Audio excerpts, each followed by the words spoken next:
Quand on dessine, on a besoin de plein de choses. Des références, se motiver, apprendre des choses qu'on sait pas faire, parler avec des gens qui ont les mêmes passions et problèmes que nous, et Internet pour ça, c'est évidemment super. Du coup, dans cette vidéo, je vous fais ma liste des sites utiles pour le dessin.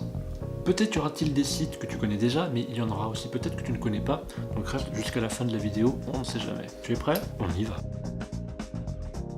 J'ai connu ce site par l'intermédiaire d'un dessinateur qui n'était pas encore professionnel à l'époque, mais qui maintenant l'est devenu, j'ai nommé Nesquin. D'ailleurs, si tu le connais pas, va faire un tour sur son Tumblr et va aussi voir le sujet qu'il avait créé sur Café Salé qui s'appelle les carnets de Nesquin et qui est vraiment un must-read pour tout ce qui est évolution dans le dessin. Je suivais son travail et il parlait souvent de pose maniaque, donc du coup je me suis dit tiens, je vais aller voir ce que c'est. Et c'était vraiment cool d'aller sur ce site parce que ça a changé carrément ma façon de voir le dessin. En effet, c'est un site qui m'a grandement aidé en termes de pose, ça m'a aidé à mieux comprendre le corps humain, à pratiquer mon acuité visuelle pour le dessin de vitesse, et aussi à me chauffer la main avant de commencer une page. Bref, c'est un site qui m'a été particulièrement utile en termes de dessin et je ne peux que vous le recommander. Bon alors eux ils ont un site web, mais ce que je te conseille le plus, c'est leur board sur Pinterest. En effet, elle est blindée de références, c'est un truc de fou. Évidemment, je vous mets le lien dans la description. Ce site, je le recommande parce que c'est un site qui va vous aider principalement à surpasser tous les blocages que vous pouvez avoir dans un dessin. Tu sais pas comment dessiner un personnage qui lit un livre? Tu vas trouver une référence pour ça. Tu sais pas comment dessiner une main sous un angle précis? Tu trouveras une référence pour ça. Des problèmes pour designer un cul de T-Rex avec une peau de léopard et une tête faite de centaines de serpents?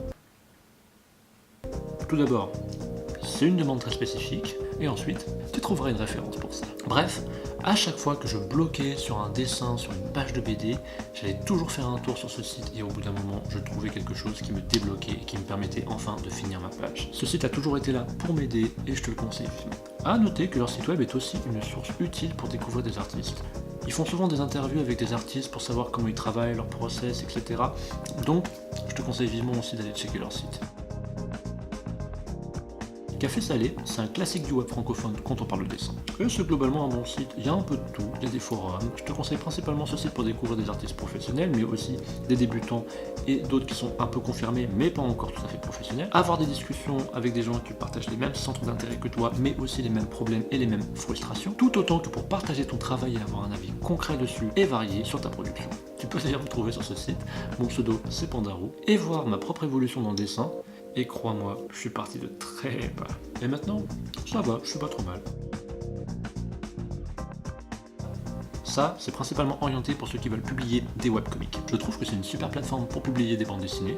C'est majoritairement anglophone, mais bon, c'est internet, donc s'il y a beaucoup de Français qui s'y mettent, sur ce site, vous pouvez donc publier une bande dessinée, fidéliser votre audience. Ça peut être un bon moyen de se faire connaître en tant que dessinateur, étant donné que sur leur site, ils ont un trafic d'à peu près 50 000 personnes par jour. Donc si tu es intéressé pour faire ton propre webcomic, ou si tu es intéressé en tant que lecteur pour découvrir de nouveaux comics et que tu lis aussi un peu l'anglais, je te conseille cette plateforme. A noter que j'ai commencé à publier cette semaine sur cette plateforme justement un webcomic. Je mets le lien dans la description en bas, et si tu vas lire mon webcomic, dis-moi ce que tu en as pensé, dis-moi si tu as aimé, ça m'intéresse.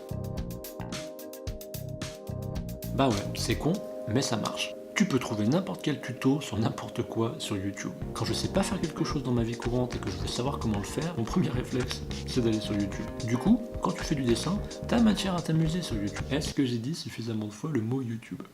Et à découvrir plein de choses que tu n'aurais jamais pensé trouver. Est-ce que tu savais par exemple qu'il y avait un cours de dessin de modèles vivants sur YouTube? Ça s'appelle Croquis Café et c'est super sympa. Tu veux apprendre plein de techniques pour maîtriser Procreate parfaitement sur iPad? Va checker la chaîne de Mike Henry, c'est super. Tu aimes l'aquarelle et les techniques traditionnelles de dessin et de colorisation? Va voir la chaîne d'Iraville, tu vas kiffer. Tu veux voir d'autres youtubeurs français de dessin? Va voir Benjamin Serbaille, YesI ou Mélanie Pelletier. En gros, les youtubeurs dessin que je suis sur YouTube. Et plein d'autres que je ne connais pas encore. D'ailleurs, si tu connais des bons youtubeurs francophones sur le dessin, ça m'intéresserait que tu m'en parles en commentaire. En gros, ce que j'aime bien avec YouTube, c'est que c'est un peu devenu une sorte d'université gratuite qui nous permet d'apprendre tout et n'importe quoi. Et quand on fait du dessin, bah c'est vachement bien pour ça. Voilà, c'est le top 5 de mes sites utiles pour le dessin. Si tu es comme moi et que tu apprends le japonais en ce moment, il y a un 6ème site que je peux te conseiller pour le dessin. Et ça s'appelle Azeli. Oui, comme la marque de bière. Pareil, lien, description en bas, tout ça, voilà. Je le conseille pas dans mon top 5 classique parce que toute l'interface du site est en japonais. Et si tu connais pas le japonais, crois-moi que ça peut faire peur au début. Mais tu as plein de basiques qui vont te permettre de t'améliorer. Et si tu lis pas le japonais, tu peux quand même t'en sortir. Faut juste cliquer un peu partout et tu vas voir que tu vas arriver à trouver des trucs que tu comprendras et qui te permettront d'évoluer dans ta pratique du dessin. En tout cas, ça vaut le coup de s'y intéresser. Et sinon, tu peux apprendre le japonais aussi. Voilà, ce top 5 cette fois est vraiment terminé. J'espère que tu as aimé cette vidéo et qu'elle t'a été utile. Si c'est le cas, n'hésite pas à la partager sur ton réseau social favori et à me mettre un pouce bleu. Si c'est pas le cas, n'hésite pas à la partager sur ton réseau social favori et à me mettre un pouce bleu. Abonnez-vous à ma chaîne, comme ça vous ne raterez pas mes prochaines vidéos. J'en sors une tous les samedis et là, j'en ai quelques-unes en réserve. Si vous connaissez d'autres sites utiles pour le dessin, n'hésitez pas à me le dire dans les commentaires. Ça m'intéresse beaucoup et ça me permettra toujours d'apprendre encore un peu plus. Vous pouvez aussi me suivre sur Twitter, sur Pinterest, sur Instagram. Je vous mets les liens dans la description en dessous. Et d'ici là, on se revoit samedi prochain. Bonne semaine à vous et n'oubliez pas, prenez le temps de créer.